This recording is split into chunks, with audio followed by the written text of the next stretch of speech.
Then one of the 12, named Judas Iscariot, went to the chief priests and said, "What are you willing to give me to betray him to you?" And they weighed out 30 pieces of silver to him.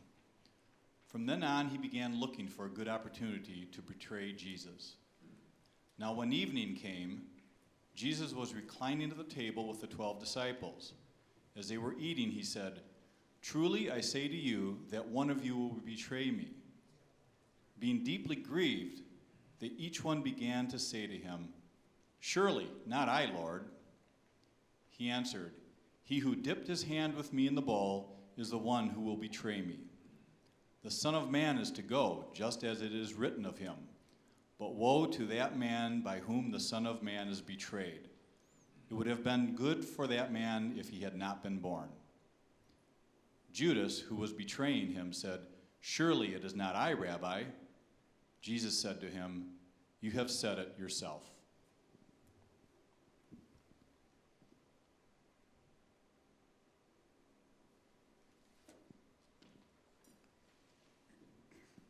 While they were eating, Jesus took some bread, and after a blessing, he broke it and gave it to the disciples and said, "Take, eat.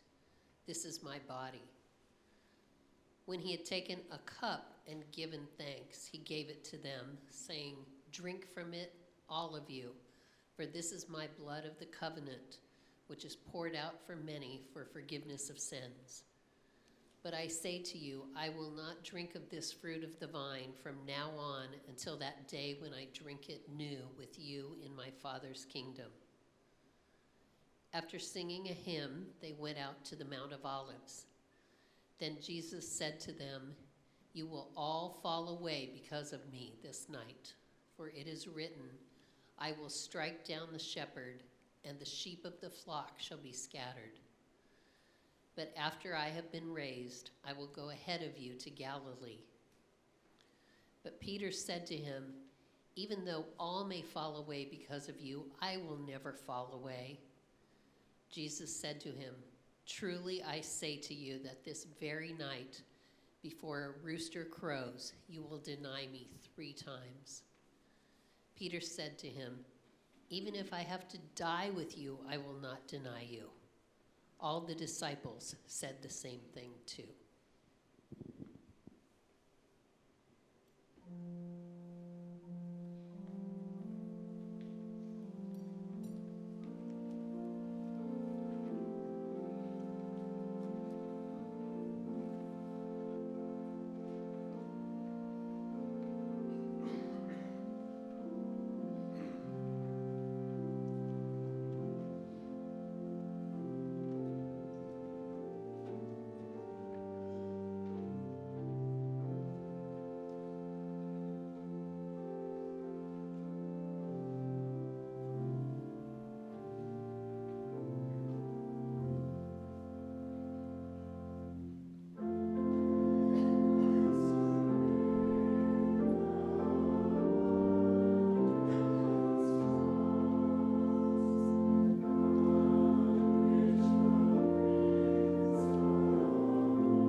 Then Jesus came with them to a place called Gethsemane, and said to his disciples, "Sit here while I go over there and pray."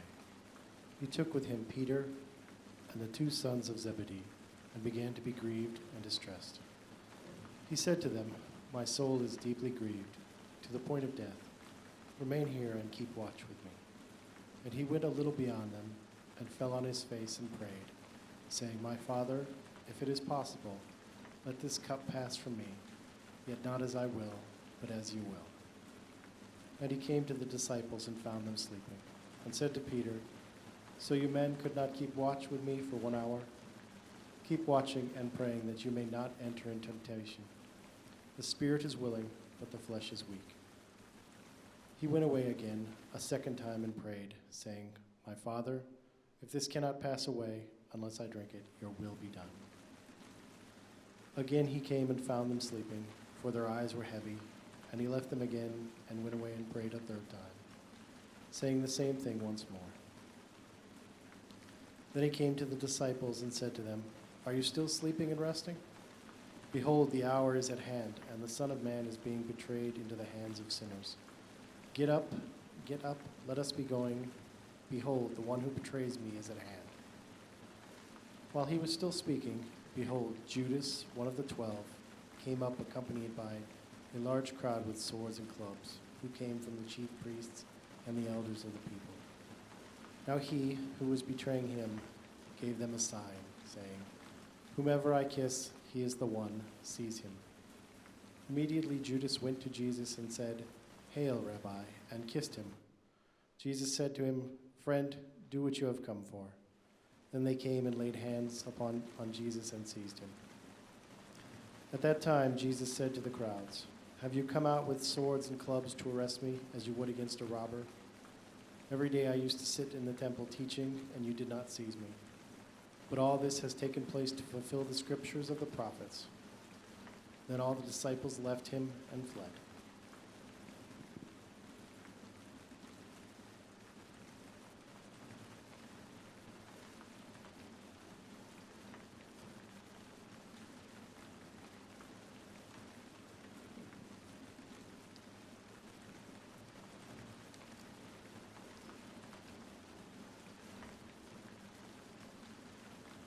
Those who had seized Jesus led him away to Caiaphas, the high priest, where the scribes and the elders were gathered together. But Peter was following him at a distance as far as the courtyard of the high priest, and entered in and sat down with the officers to see the outcome. Now the chief priests and the whole council kept trying to obtain false testimony against Jesus, so that they might put him to death. They did not find any, even though many false witnesses came forward. But later on, 2 came forward and said, "This man stated, 'I am able to destroy the temple of God and to rebuild it in 3 days.' The high priest stood up and said to him, 'Do you not answer? What is it that these men are testifying against you?' But Jesus kept silent. And the high priest said to him, 'I adjure you by the living God that you tell us whether you are the Christ, the Son of God.' Jesus said to him, 'You have said it yourself.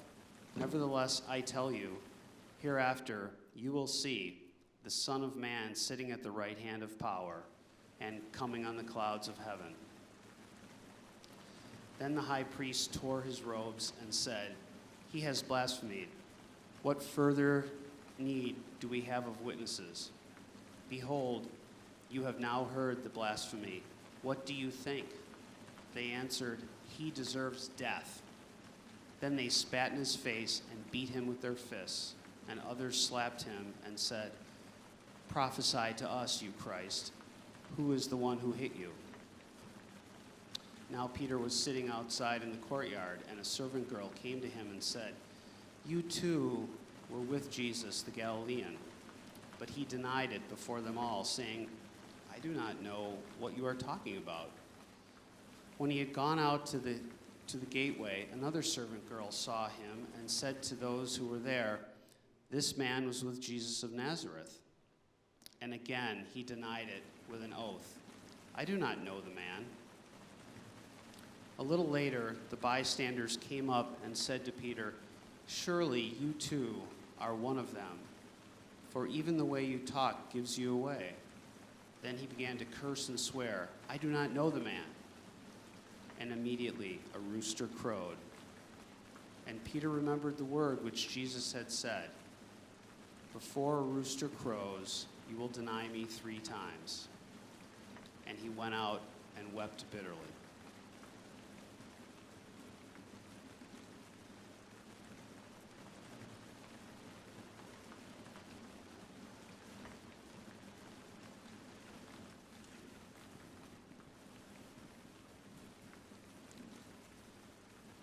Now, when morning came, all the chief priests and elders of the people conferred together against Jesus to put him to death. And they bound him and led him away and delivered him to Pilate, the governor. Now Jesus stood before the governor, and the governor questioned him, saying, "Are you the king of the Jews?" And Jesus said to him, "It is as you say." And while he was being accused by the chief priests and elders, he did not answer. Then Pilate said to him, "Do you not hear how many things they testify against you?" And he did not answer him with regard to even a single charge. So the governor was quite amazed. Now at the feast, the governor was accustomed to release for the people any one prisoner whom they wanted. At that time, they were holding a notorious prisoner called Barabbas. So when the people gathered together, Pilate said to them, "Whom do you want me to release for you, Barabbas or Jesus, who is called Christ?" But the chief priests and the elders persuaded the crowds to ask for Barabbas and to put Jesus to death. But the governor said to them, "Which of the 2 do you want me to release for you?" And they said, "Barabbas." Pilate said to them, "Then what shall I do with Jesus, who is called Christ?" They said, "Crucify him." And he said, "Why? What evil has he done?" But they kept shouting all the more, saying, "Crucify him." When Pilate saw that he was accomplishing nothing, but rather that a riot was starting, he took water and washed his hands in front of the crowd, saying, I am innocent of this man's blood. See to it yourselves." Then he released Barabbas for them. But after having Jesus scourged, he handed him over to be crucified. Then the soldiers of the governor took Jesus into the praetorium and gathered the whole of the Roman cohort around him. They stripped him and put a scarlet robe on him, and after twisting together a crown of thorns, they put it on his head and a reed in his right hand, and they knelt down before him and mocked him, saying, "Hail, King of the Jews!" They spat on him, and they took the reed and they began to beat him on the head. After they had mocked him, they took off the scarlet robe and put his own garment back on him and led him away to be crucified.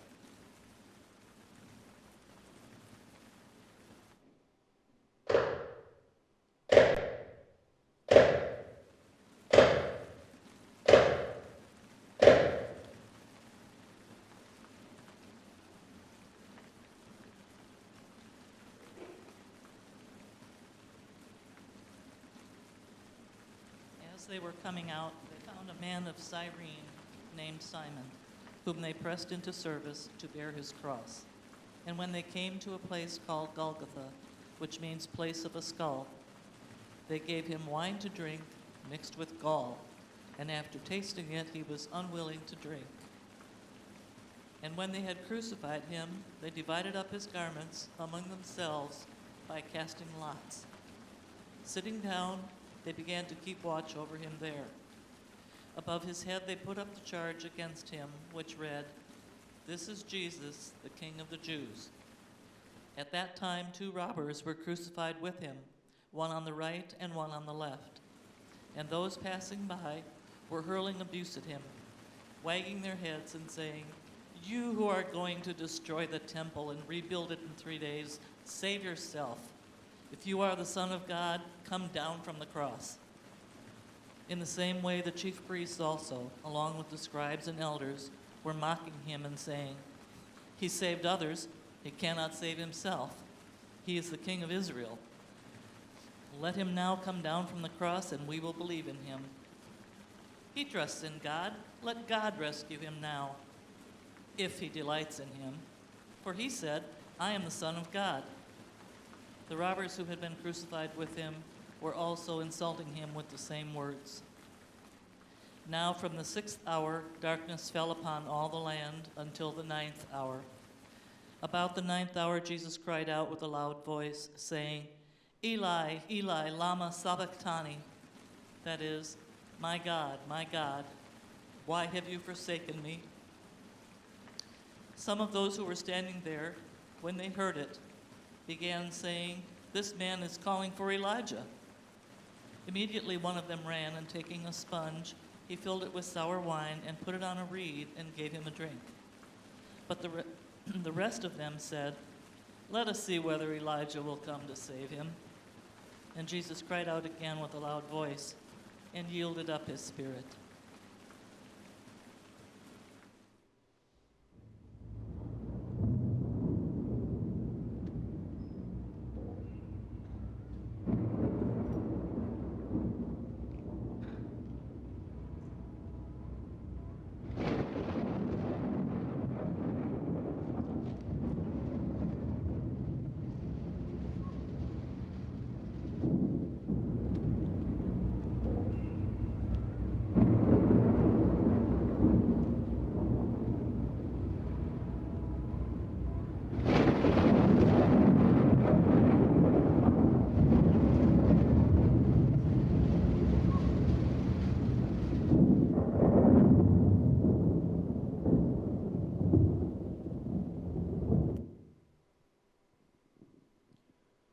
When it was evening, there came a rich man from Arimathea named Joseph, who himself had also become a disciple of Jesus.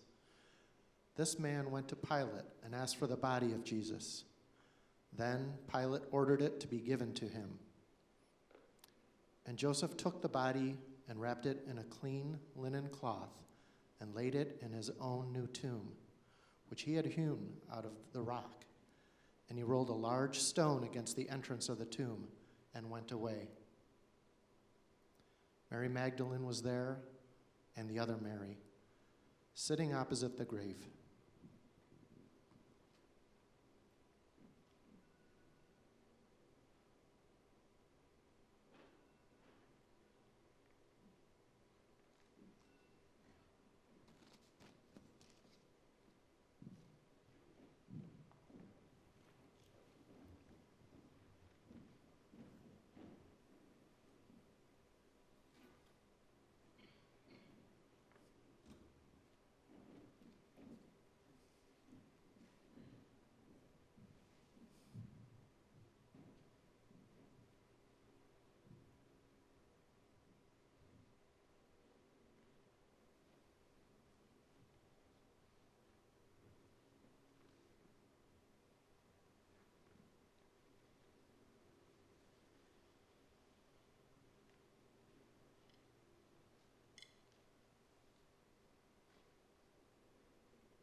sometimes it causes me to tremble. Tremble, Lord, tremble.